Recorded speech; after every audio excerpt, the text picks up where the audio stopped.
Mən Tural Sədalı bu meyxananı Aycan.az saytında Pərvin Production'a təqdim edirəm. İnanmıram səndən uzaqlarda, bir gün üzüm gülsə gülərdim mən. İndi ayrı ayrı yaşayırıq biz, səndən ayrı qalsam ölərdim mən. İnanmıram səndən uzaqlarda, bir gün üzüm gülsə gülərdim mən. İndi ayrı ayrı yaşayırıq biz, səndən ayrı qalsam ölərdim mən.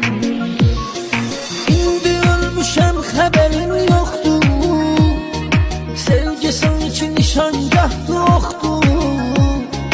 Səni mənim qədər sevən tapılmaz, bunu bilirəm ki aşıqın çoxdur. İndi ölmüşəm xəbərin yoxdur, sevgi sanki nişangahdı oxdur. Səni mənim qədər sevən tapılmaz, bunu bilirəm ki aşıqın çoxdur. Sən mənim sevdiyim insansın, mənə layiqsən, mənə layiqsən. Xəstələnmişəm, mənə dərmansan, mənə aşiqsən, mənə aşiqsən. Sən mənim sevdiyim insansan, mənə aşiqsən, mənə aşiqsən.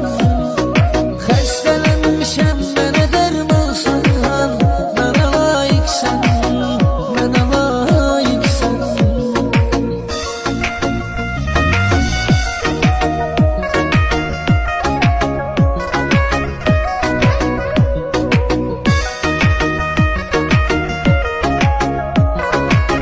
Ekskluziv olaraq Aycan.az saytı üçün.